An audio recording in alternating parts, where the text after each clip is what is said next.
Journeys is recorded at Doghouse Studios. Remember to like, subscribe, and comment on YouTube to keep the conversation going. Remember, if you like the content, like the content.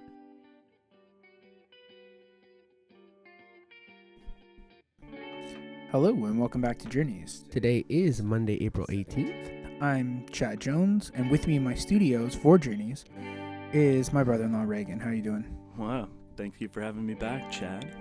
I'm so happy to have you back. I heard someone talking about being invited to do a podcast, and it's almost like a bigger honor to come back because I liked you, and I'm so honored to have you back. I'm so happy that you're coming back. Hey, thanks for having me, man. I enjoy doing this. It's different, for sure.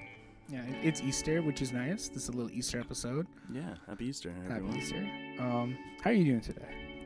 Good. I mean, I'm with my family. My daughter is upstairs hanging out with my nephews, and yeah, couldn't be happier. I guess I'm just, a little stoned from smoking weed earlier, but we are a little high. Yeah, so just kind of stoner thoughts.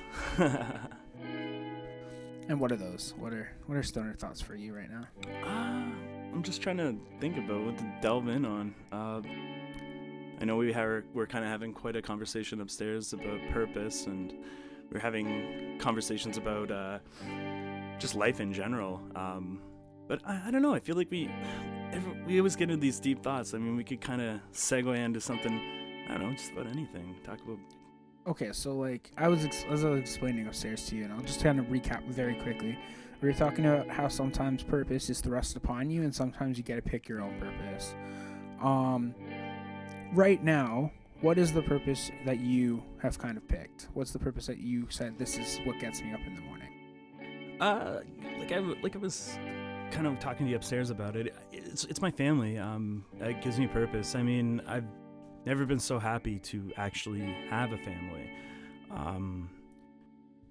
Having a wife, like a full family. Like I didn't have that growing up. My family was ravaged apart, so it was just my mom and I growing up. So just having this and having family dinner and doing things together as a family is probably the happiest thing that's ever happened in my life. And I think that's what gives me purpose to keep going, to know that I am needed, I'm wanted, and it's great to feel that. It really does.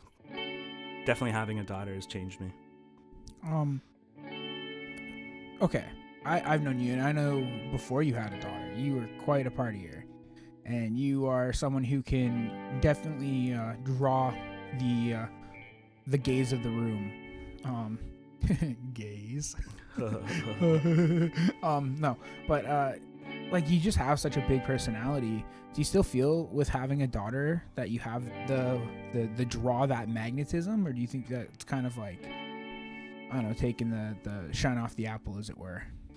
I think it's more or less when I'm in those social environments, depending on, I guess it's really how I'm feeling. Like lately, it's really hard to kind of have that energy because I hate to say it, with my mom being so ill and having to take care of her, it's been a major suck on my personality.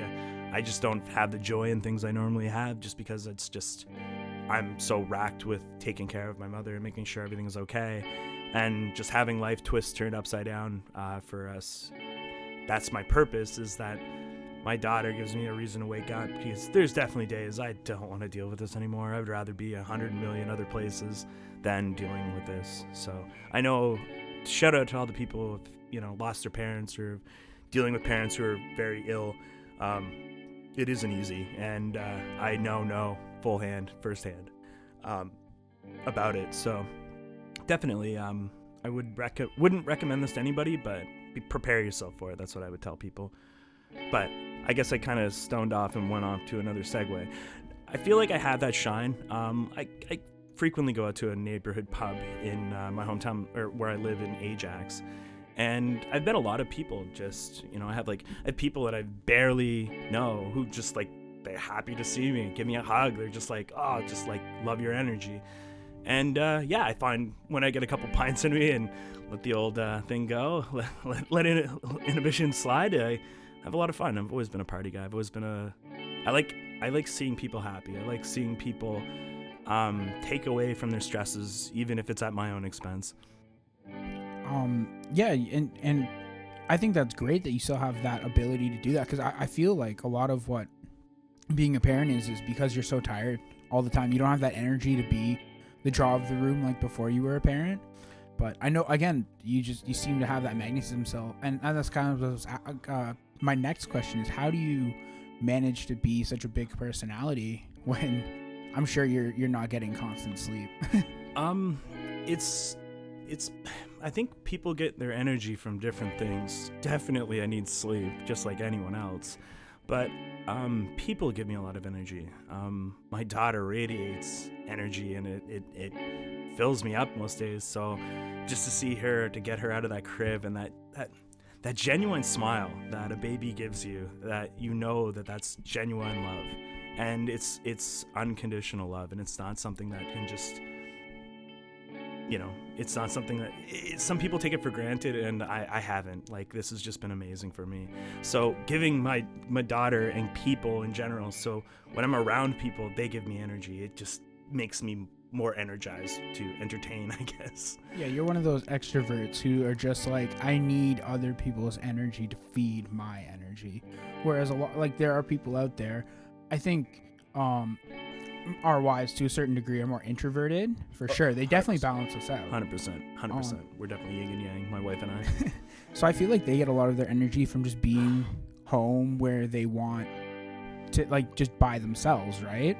I feel like they have that want to be with their babies, obviously.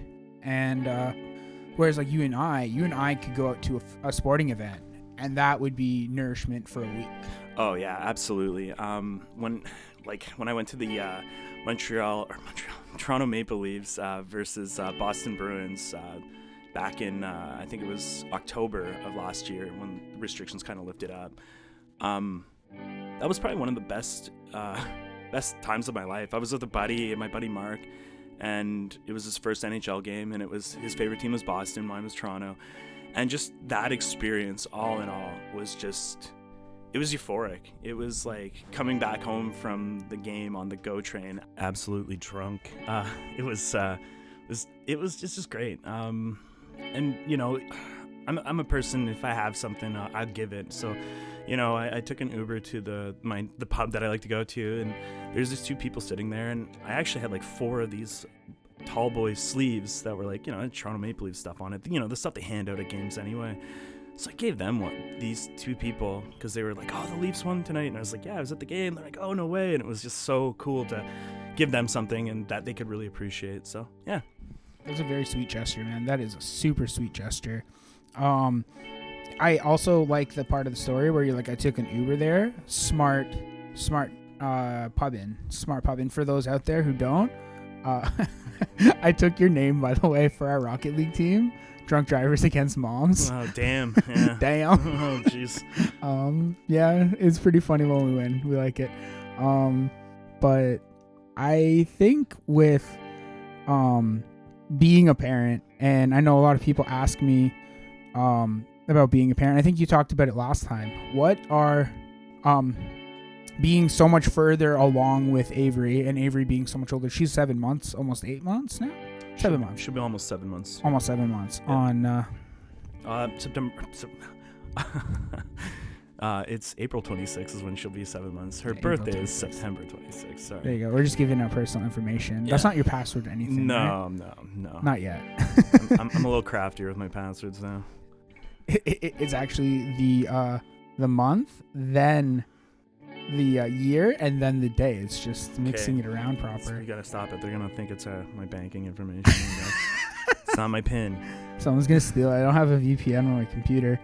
Anyways, I don't have overdraft protection, so you're not gonna get much, guys. Let's be honest here. Anyways, continuing on that, what is the biggest piece of parenting advice you would give yourself 6 months ago? So like at that 1 month mark, that newborn, that like new parent vibe.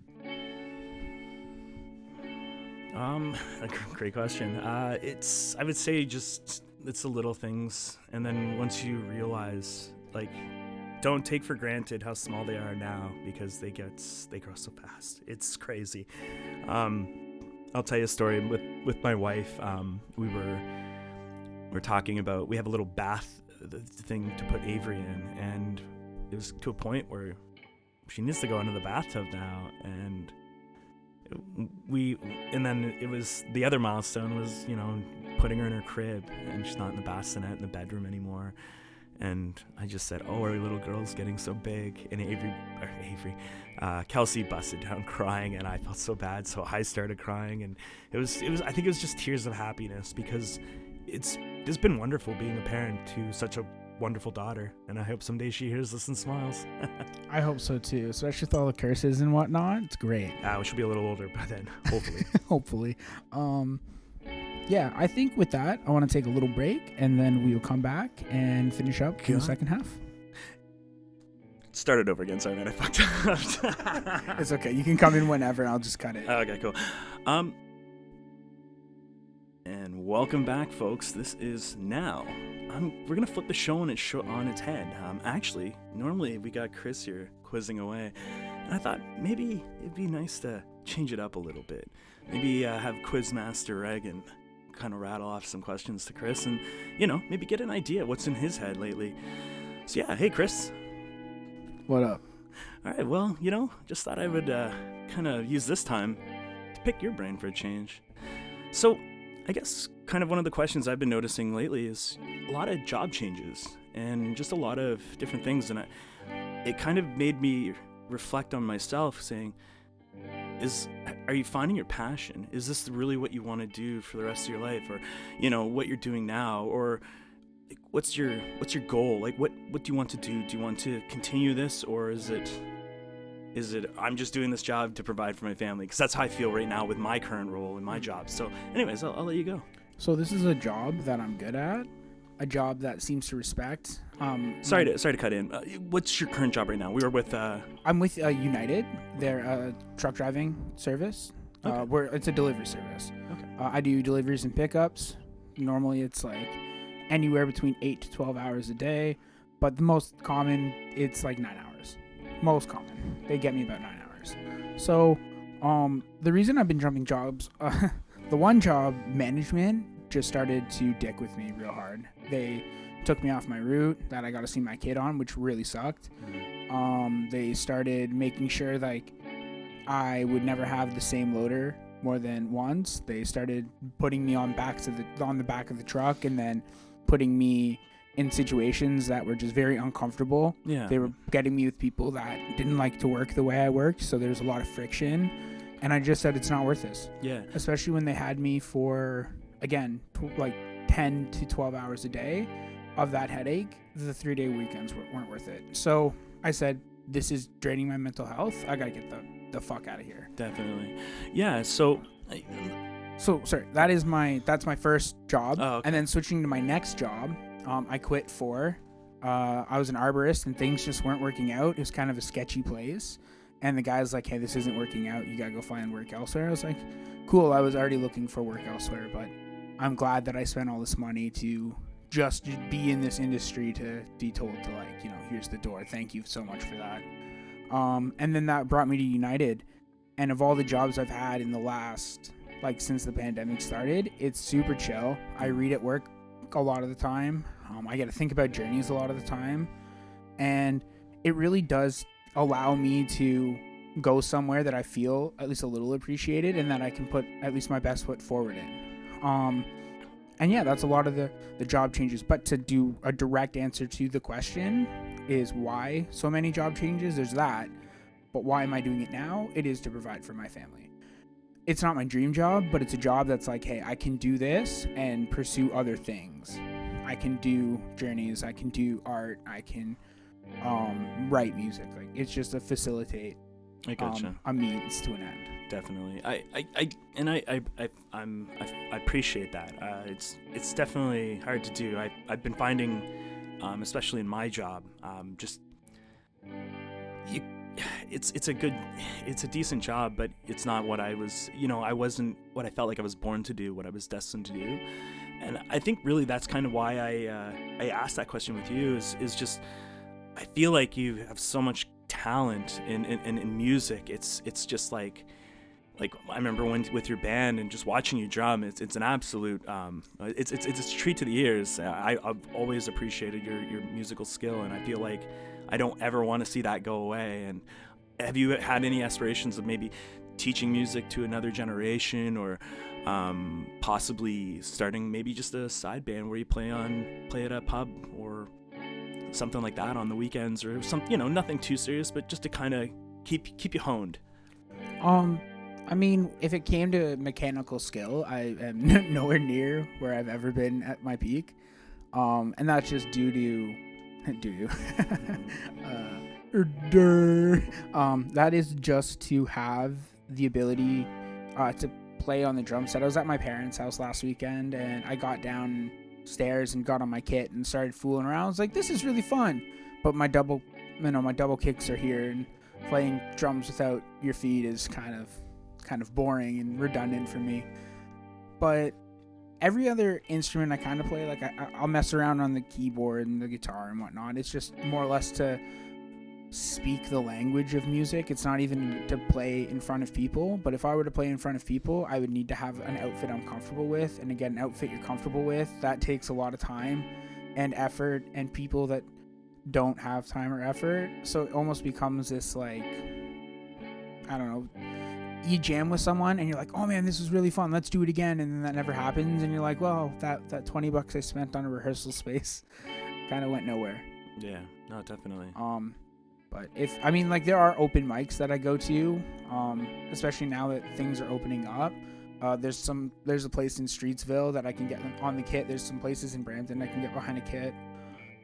I mean, I don't know. That would probably be the most live audience I would play in front of at this point. Nice. Or we should try and someday kind of get this podcast up maybe at your cottage and do a session up there. And I think it'd be cool to maybe do like a fireside session. I get like a djembe or a couple hand drums. You get your guitar flailing. We could entertain some people sometime. I think that'd be great. I think that would be really fun. I think with recording this up there, what we would do is we record the jam we did, and then just talk over that the next day. Yeah. I think that would be really fun. Yeah, definitely. I think it would kind of change it up, make a different dynamic, and yeah. And this is where I want to be like, throw some money at us. Be like, here's the gas money to get there, because we broke. Yeah. We broke. Yeah, that's another thing you learn when you have a kid too, is your whole. I guess, sorry, I'm derailing this whole question period. I think it's just, I'm stoned and I just want to fire around. But I think that's another thing when your priority shift. You don't care. I was not really a selfish person before I had Avery. I was very selfless. I've become selfless to her, but selfish to my family, I guess.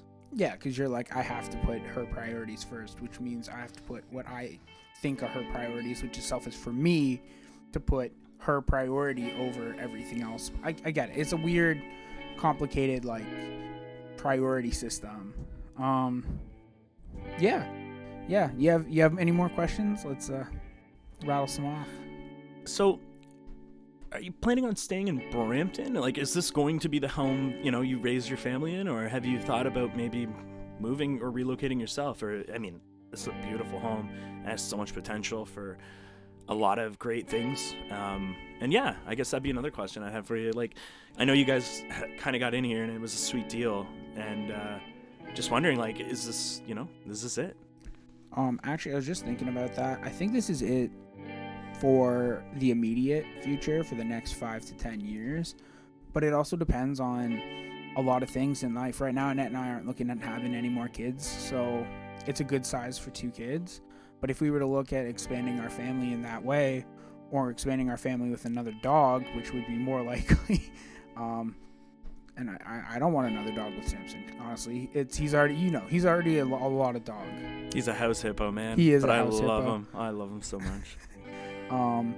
But yeah, if we were to expand our family, the house would be too small. But other than that, like, for what we have, it works. Definitely. And that's the thing. It's like, there's already so much junk in our house that I'm like, I just want less.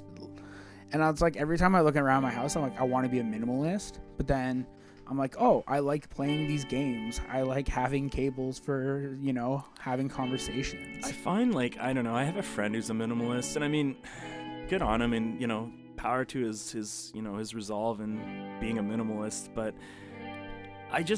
if I like something, I'm gonna keep it. If I don't, I'll get rid of it. I definitely am I guess you would call me a pack rat. I wouldn't call myself a hoarder or anything in that regards. It's just there's some stuff I really need to just throw away. But I don't know. It just kind of sits around like baggage. And I know some people say that it's just better to get rid of it. Yeah. So with that, I think we're going to end today's session. Thank you so much, Reagan, for coming by. And it was a great conversation for Monday, April 18th. I'm Chad Jones. This has been Journeys. My guest was Reagan. Thank you so much once again. And I will talk to you guys on another time.